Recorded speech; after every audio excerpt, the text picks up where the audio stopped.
দর্শক, বন্যা পরিস্থিতির আরও খবর জানবো এই মুহূর্তে ফেনী এবং মৌলভীবাজার থেকে যুক্ত হচ্ছেন আমাদের সহকর্মীরা। শুরুতেই চলে যাব ফেনীতে। ফেনী থেকে যুক্ত হচ্ছেন সহকর্মী দিলদার হোসেন। দিলদার হোসেন, আমরা জানতে চাচ্ছি যে পানি কমতে শুরু করেছে কিন্তু দুর্ভোগ কমেনি, সেখানকার ক্ষয়ক্ষতি দুর্ভোগ নিয়ে আমাদের বিস্তারিত জানাবেন। সেই সাথে আরেকটি বিষয়, এখন পর্যন্ত একক জেলা হিসেবে ফেনীতে সর্বোচ্চ মৃত্যু, এর কারণ কি? আপনি যেমনটি বলছেন, বন্যার পানি কমতে শুরু করেছে। অনেক স্থান থেকে বন্যার পানি নেমে গিয়েছে, আবার কিছু কিছু নিচু এলাকা রয়েছে যেগুলোতে এখন পানি আটকা পড়ে আছে। কিন্তু বন্যার ক্ষয়ক্ষতি হিসাব করলে প্রায় হাজার কোটি টাকার উপরে ক্ষয়ক্ষতি হয়েছে এবার। পাশাপাশি বাসাবাড়ির কথা যদি বলি, কাঁচা ঘরবাড়ি, আধা পাকা কাঁচা ঘরবাড়ি যেগুলো রয়েছে গ্রামীণ যারা বসবাস করে তাদের ঘরবাড়ি নেই বললেই চলে। আশ্রয় কেন্দ্রে আশ্রয় নিয়েছেন জীবন রক্ষার জন্য, কিন্তু বাসাবাড়িতে আসার পরে তারা তাদের দেখেছেন যে তাদের যে ঘরটি রেখে গিয়েছেন সেই ঘরটি এখন নেই। এই কারণে তারা সরকারের সহযোগিতা কামনা করছেন। আর পাশাপাশি তারা এক কাপড় নিয়ে বেরিয়েছিলেন, কিন্তু সেই আসার পরে সেই কাপড় পর্যন্ত, পরনে কাপড় পর্যন্ত এখন নেই।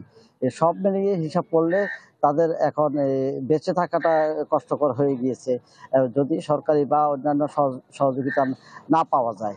আর এদিকে মৃতের সংখ্যা বিষয়টি হলো, যখন 20 তারিখে থেকে বন্যা শুরু হলে এই পর্যন্ত যখন লোকজন নিখোঁজ হওয়ার পরে বিদ্যুৎ সংযোগ এবং নেটওয়ার্ক বিচ্ছিন্ন থাকার কারণে একে অপরের সাথে যোগাযোগ রক্ষা করতে পারেনি। এখন কিন্তু বিভিন্ন এলাকায় পানিতে অথবা নদীতে লাশ ভেসে উঠতে দেখা যাচ্ছে। ফলে স্বজনরা চিহ্নিত করছেন যে কার কে লাশ কোনটা।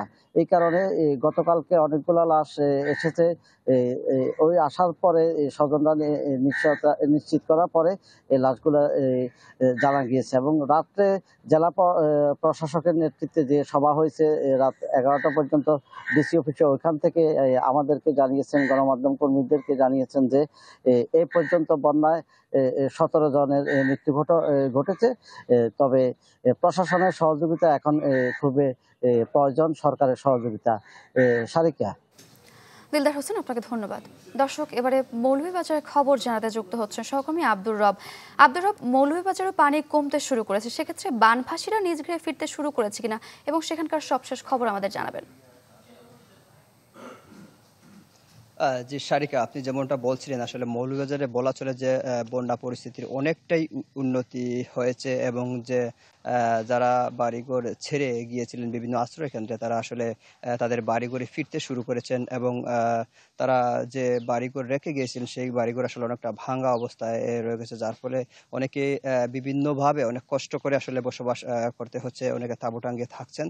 তবে একটা বিষয় এখানে লক্ষণীয় যে আসলে মৌলভীবাজারের উপরি অংশের পানি কমে গেলেও নিচু অংশ এখনো কিছুটা প্লাবিত রয়ে গেছে। প্রায় 20টি গ্রাম রাজনগর উপজেলার প্লাবিত রয়ে গেছে, এবং এগুলো ধীরে ধীরে আবার এই অঞ্চলেরও পানি, নিম্নাঞ্চলেরও পানি কমতে শুরু করেছে। হয়তো 2-3 দিনের মধ্যে অনেকটা উন্নতি হবে বন্যা পরিস্থিতির, এবং যে জায়গাগুলো, যে আশ্রয় কেন্দ্রগুলোতে অনেক মানুষ আশ্রয় নিয়েছিলেন, সেই জায়গাগুলোতে আসলে মানুষের যে যারা ছিলেন তারা আসলে ফিরতে শুরু করেছেন বাড়িঘরে। এর পাশাপাশি যদি আমি একটু ক্ষয়ক্ষতির বিষয়টা বলি, যে মৌলভীবাজার আসলে আমন ফসলের ব্যাপক ক্ষতি হয়েছে।